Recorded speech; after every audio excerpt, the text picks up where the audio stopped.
WDUN Sports Talk on WDUN TV. Hello, everybody. Hey, the big screen says 12:36. We'll be on the air, and it's 12:36. Very nice. Wow. I'm Judd Hickenbotham. That is Morgan Lee. He is the sports editor for AccessNorthGA.com. It's like 3 straight weeks you haven't been sick. I'm very happy for you. Yeah, well, I wouldn't say that. Oh, you feeling a little under the weather again? Yeah. What's wrong with you? It's called a 3-year-old daughter. Yeah, exactly. They just have all kinds of germs, don't they? All right, a lot of stuff to get to. We're going to have our picks for the royal wedding. We're going to talk a lot about the royal wedding here today. I know Morgan loves to talk about that as that comes up. As we record this on Thursday, everybody's getting geared up and ready to go. Yay. We won't mention the royal wedding again. I'm sorry. By the way, I'm half English, and I could care less. Yeah, that's very true. Not at all? Come on. Nah, I mean, it's kind of interesting, but frankly, well, I won't get into it. It's just, it does nothing for me. He's part British, and yet he doesn't like that part of himself. It's amazing. Nout. All right, fine. We will talk about the NFL draft. I know that you've made like 4 or 5 different mock drafts already. Decided where AJ Green's going to go. Yeah, I was going to bring in my big board. And, and do all that stuff. The touch screen, but and I don't have the hair, so you have to do the Mel Kiper hair, obviously. I don't think there's enough gel in the world. I don't think there is. We will talk about the draft. I don't know about you. I'm not huge draft guy. I don't sit around all day and watch Chris Berman scream. But. It's kind of interesting. So we will mention that. But let's start with high school sports. Baseball playoffs are less than a week away. Soccer playoffs get started this week. Today, as a matter of fact, as we record this on Thursday. But baseball, things are starting to take a little more shape for what we know. Basically, the big thing is if White County, if they win out, they are your region champs, right? Yeah, they're right now a half game in front in Region 8 AAA with in a race with Gainesville and North Hall. It's still kind of convoluted in the fact that, if White County were to lose, it would end up, and the other 2 teams went out, you would end up with a 3-way tie, and the tiebreakers are all kind of really hard to understand. But are they head-to-head tiebreakers, or is it like a coin flip? Well, that's the first one, but then, because of them all having played and beaten each other, you would end up with this really strange. The only thing I know for sure, and the only thing that White County, people know for sure is just win. Just win and you're in. All 3 of those teams have already clinched a playoff berth, so basically this is just about seeding. Frankly, you've got White County, playing Lanier and Franklin County to end the season. I would be surprised if they dropped either one of those games. If all 3 of those teams went out, what would happen? White County is going to finish 1, Gainesville 2, North Hall 3. And who would be 4? Because Franklin, when you look at them, we were talking about them last week. Franklin and Oconee were kind of battling for that 4th spot. Franklin has a tough game against White County, so it should make things a little interesting. I think Franklin's going to end up with that 4th seed just because Oconee County's dropped a couple games here lately. But again, that's all pretty close. I would not say that that's a sure thing. Mm-hmm. I can't remember if we talked about this last year or not, because baseball playoffs, soccer playoffs go around the same time. Any of these schools come up with some kind of doubleheader thing? Hey, go to the baseball game, then go to the soccer game, that kind of thing? Or is it totally different fans? Yeah, I mean, it's not totally different fans because if you go several times, I have covered a game at City Park. Over here at Gainesville, and if the baseball team finishes early, the boys soccer team doesn't usually start till 8 o'clock. Right. So baseball game starts at 5:55. As soon as the baseball game's over, you see all the baseball players show up at the soccer game. Oh, really? Yeah. But I don't know of anybody doing like they do in college, where they try to get all your fans into one area. Even though a lot, and with Gainesville, they don't even have, the facilities are miles away from each other. Yeah, but that's true. Even schools that have them on the same campus, I don't know of anything like that. If I owned a restaurant, I would get that done. I'd say, hey, okay, watch the baseball, and then we'll supply food, walk over to the soccer match. Yeah. I think it could work. Good idea.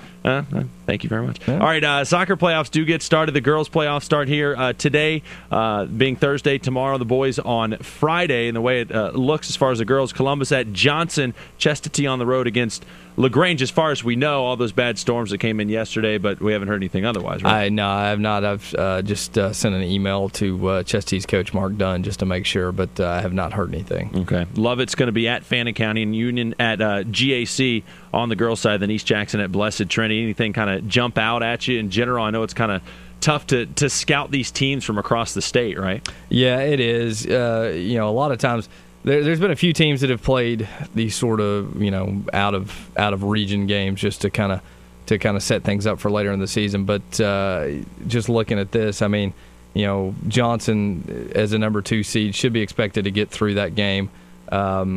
Chestatee, has really come on strong at the end of the season. I don't know a whole lot about LaGrange, but I know that Chestatee is a very tough team to score on. That makes, it's kind of, soccer's you can go about your business one of two ways. You can either build a team around trying to score a lot of goals, or build a team around trying not to give up a lot of goals. Right. You can debate that back and forth as you will. If you've got a team that can do both, you're going to win a title. But for the most part, I know Chestatee's been very, very tough to score on, and that's going to make things a lot easier for them, especially going on the road.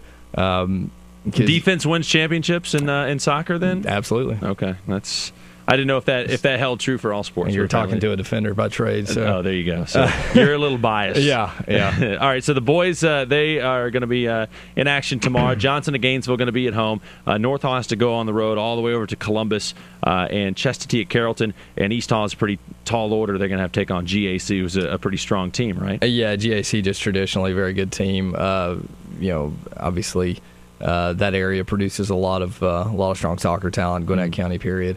East Hall's had a pretty good season. I don't know that. It's their first time going to the playoffs, I think, since 2007 or 2008. You'll have to forgive me for not knowing immediately. But really, just looking at this whole slate, there should be some pretty good games there. You expect Johnson and Gainesville to advance, playing at home. North Hall has really closed the season strong as well. They're going to Columbus. I think that kickoff time was actually moved. Initially, it was at 8. I think they've moved it to 7 on Friday. And Chestatee, a team that had some really good wins during the season, and then would just kind of be inconsistent. So they're a team that, if they're playing well, they can certainly pull that upset, I think. So I think AAA in general was pretty strong this year. There wasn't one just like one team that was just miles better than anybody else, but there were a lot of very, very good teams. So I think all of those teams certainly have a chance to win in the first round. Something about Carrollton High School just gets under my skin. I can't even tell you what it is, and I don't really like soccer team either, so I hope Chestatee can get that thing done. Go over there and play. That's not very nice, but hey, whatever. There's a lot of people in West Georgia that probably feel like you do. Yeah, more than likely. They just dominate everything, man. It's not fair. All right, we'll take a break, come back, and we will talk NFL draft, unless Sky McIntyre, our producer, has come up with something special. We won't have the cool and ESPN graphics and all the stuff and 14 things flying across the screen. Touch screens. Exactly. But we will mention some of the local guys, who's going to be drafted where, what the Atlanta Falcons should do. That's on the way. WDUN Sports Talk on WDUN TV.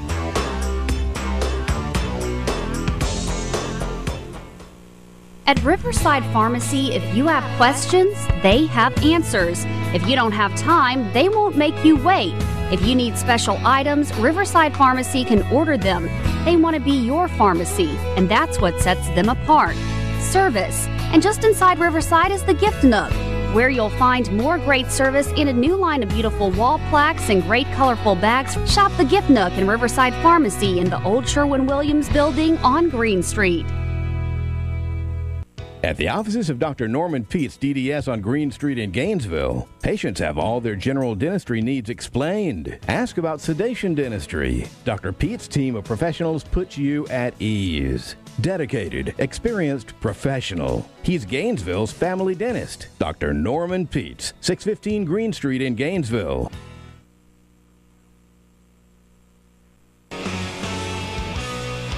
WDUN Sports Talk rolling on here on the last couple days in April, which means it is NFL draft time. Do you sit down and watch? Will you watch like a second of the live draft? Normally I do, but the fact that I got to work tonight is going to make it tough on me to really pay attention. Yeah, okay, but you do like tune in. Yeah, of course. I mean, it's very strange for me. I was talking with a friend earlier this week about the fact now that it's in prime time. It seems to me, it just seems like it's gonna. I don't know. It just kind of changed the whole tenor of the thing. I mean, on a weekend. For the better? No, for the worse, frankly. Yeah. I mean, on the weekend it was kind of nice just to be able to kind of sit back and leisurely, pay attention to it. I wasn't like, I know some people who would like have draft parties and stuff like that, but I was never that much into it. But it was nice just to be able to sit back and kind of watch that first round and, just kind of be, lazy, frankly, and have it on. Now that it's in prime time, it's kind of be one of those things where it's like you're going to have to pay attention to it. Yeah. And I don't know. I feel like some of the kind of more casual viewers might not be as involved. And I'm sorry, there's a lot of TV shows that people watch on Thursdays, too. And, it's kind of competing against. So, yeah, I don't understand the movie either. I'm totally with you. I think when it dominates the whole weekend, it's a much better thing. I don't pay a ton of attention. The day after the draft, I go back and I read about where all the guys went, but I don't really care too much. I watch the thing and I get annoyed to see all the, like, Jets fans that bought tickets. I don't even know how much it costs to buy tickets. Fireman, whatever his name is, Fireman Dan or Steve or whatever the guy. Is there one guy that goes every year? I mean, the guy that leads the JETS Jets cheer all the time. Yeah, he's always there. My goodness, I don't know what they're doing. And I like Mr. Irrelevant, I guess it is. The very last guy Omega Man. Yeah. But anyway, all right. But there are some interesting moves. The Falcons had a very good year, so they're going to be picking a little bit lower in the draft. We'll talk about them in a minute. As far as Georgia and Georgia Tech players go, the headliner is A.J. Green. I mean, he's going to go probably top 5, best wide receiver in the draft, more than likely. I mean, from what I understand, from what I've heard, he's not falling below. It's like 4 or 5. I think, 5 is the lowest I've heard. Unfortunately, it sounds like a lot of what I've heard is either Cincinnati or Cleveland. Yeah, exactly. Yeah, but if you're a top pick, I mean, that's what happens. Yeah, you still get paid, and that's all that really matters. Yeah, I mean, maybe as long as the lockout ends. Well, the lockout is kind of over. But not really. I still just don't have a good feeling about it. It's so convoluted. Exactly. So A.J. Green's going to go top 5 more than likely. Justin Houston from Georgia he had it made, man, and he still probably does, but I don't know what he was thinking. Ends up is that allegedly or is that definitely flunking the drug test for marijuana? Not for and to me, and we can have this debate and people can think whatever they want. Flunking a marijuana test and flunking a steroid test. Yeah. To me, a steroid test is so much worse for a draft pick because it's like, okay, what are you going to be when you're not on steroids? Yeah, I always point to the whole Michael Phelps saga about everybody getting upset about that. And I was exactly. like, guys, you should be more impressed the fact that he could do that well while he's smoking pot. That's right. I mean, that's not enhancing anything. Exactly. Sitting around eating ho-hos. Yeah, exactly. Making you worse. But no, I think he'll still go in the first round pretty high. I mean, with his speed and ability to get to the quarterback, somebody's going to take a chance on him. And I don't even think it's really that much of a chance. I mean, the guy was never a problem at Georgia. He was always, one of the biggest playmakers on the team, and you never heard about him getting in trouble.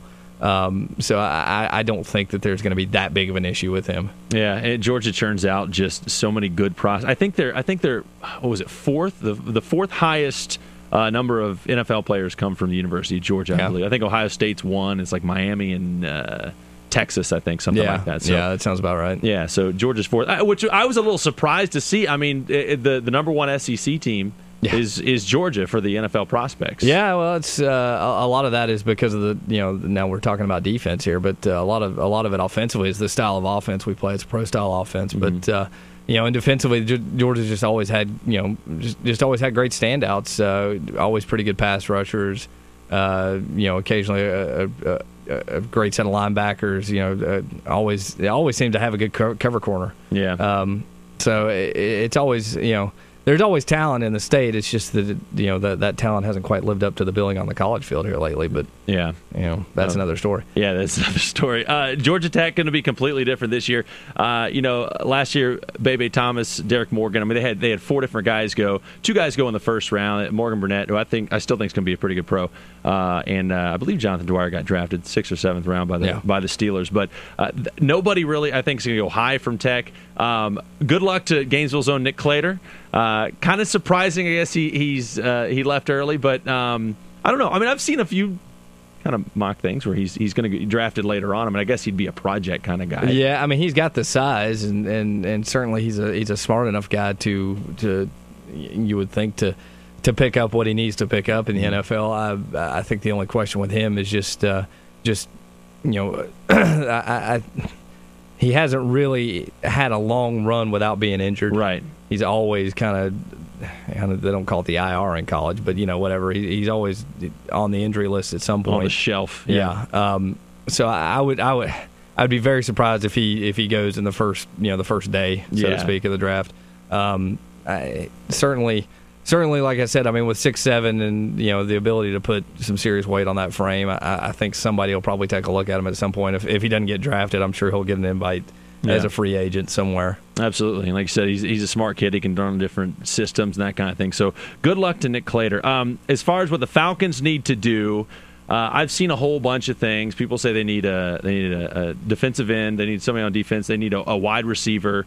I saw somewhere that one of the latest, hottest things is they're going to trade up to get Julio Jones if he drops. I don't know if that's going to happen or not. But, I mean, wouldn't you think the Falcons need to do something defensively with their it's not a top 10 pick. It's the 27th pick. So, what do you do with that? But I would think something on the defensive line because last year they lost in the playoffs. The offense looked all right, fine. The defense was just, oh boy, there were just some holes in that thing. Yeah, absolutely. I think if you're going to do anything, you've got to go defensive in the first round, and the NFL is built on around the quarterback, either the quarterback himself, protecting that quarterback on the offensive line, and getting to that quarterback on the defensive line.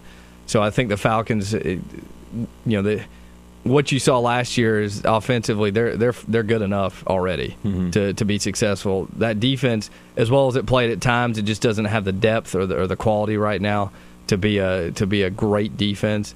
And if they can find somebody, the problem is drafting at 27, you're not necessarily going to get the guy that you want. Right. But if they can find that impact defensive end at 27, you got to take him. Yeah, exactly. Thomas Dimitroff said that he likes drafting later in rounds, I guess because you turn around and pick very early in the second round. But you just look at Thomas Dimitroff like whatever you want, buddy. Yeah. He's done pretty well in drafts, but he's kind of swung and missed on some, and I guess everybody does. But overall, I think he's done it. He seems to be a very good personnel kind of guy. Yeah, I mean, obviously coming from that Patriot system where it's like it just seems to be in the water up there, where personnel is such a key function because they don't pay free agents a whole lot of money and that sort of thing.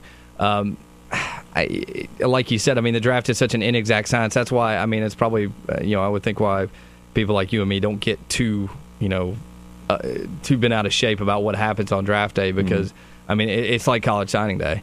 You're going to have guys that just turn into, can't miss guys, but then you're also going to, I mean, for every one of those, there's two guys that, you just totally whiff on. So, yeah.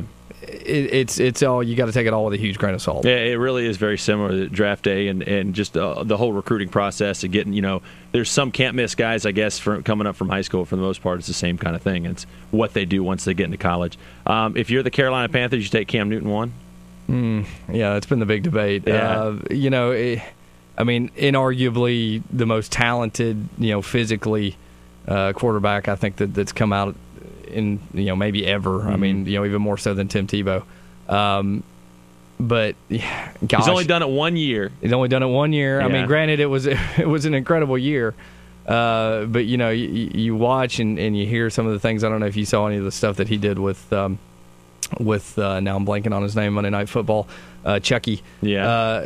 John Gruden. John Gruden, yeah. Thank you. No, I did not. What did he do? Oh, just, him Gruden tried to get him to go through a playbook call like, he would typically go through at Auburn, and the kid really couldn't name a play. Really? Because he's like, well, that's not the way we do things. Basically, he would just get a signal from the sideline, and the receivers would get a signal from the sideline, and the offensive line would get a signal from the sideline, and he didn't really call any plays. Yeah. It was more, everybody got their assignments, and he just kind of knew where people would be. It wasn't, him sitting there going, okay, we're going to do this. The protection is this. The snap. He's not Peyton Manning. He's not pointing at the safety all the time. No, not yet. So it's certainly going to be a learning experience for him at the next level. As I said, I mean, I don't think you can down his talent.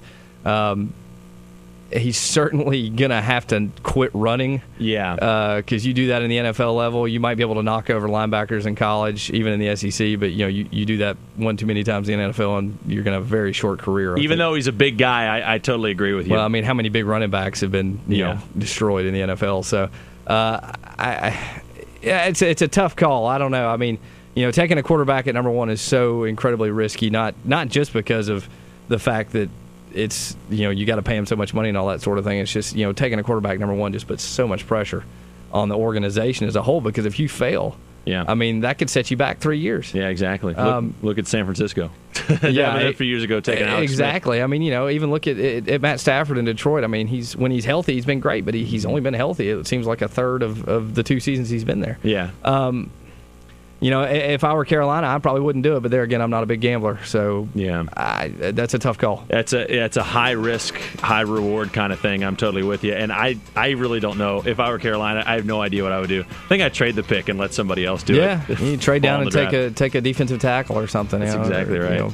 Marcel Darius would be a pretty safe bet. Absolutely, he'd be a very safe bet. It seems to be a little safer on the defensive side. All right, we'll take a break, come back, wrap it up. WDUN Sports Talk on WDUN TV. Be right back.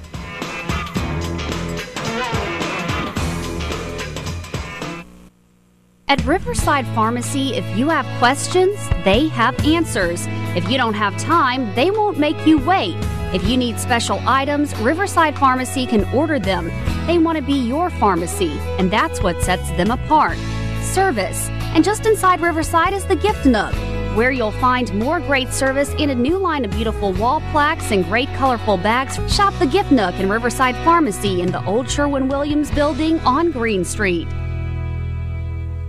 At the offices of Dr. Norman Peets, DDS on Green Street in Gainesville, patients have all their general dentistry needs explained. Ask about sedation dentistry. Dr. Peets' team of professionals puts you at ease. Dedicated, experienced, professional. He's Gainesville's family dentist. Dr. Norman Peets, 615 Green Street in Gainesville.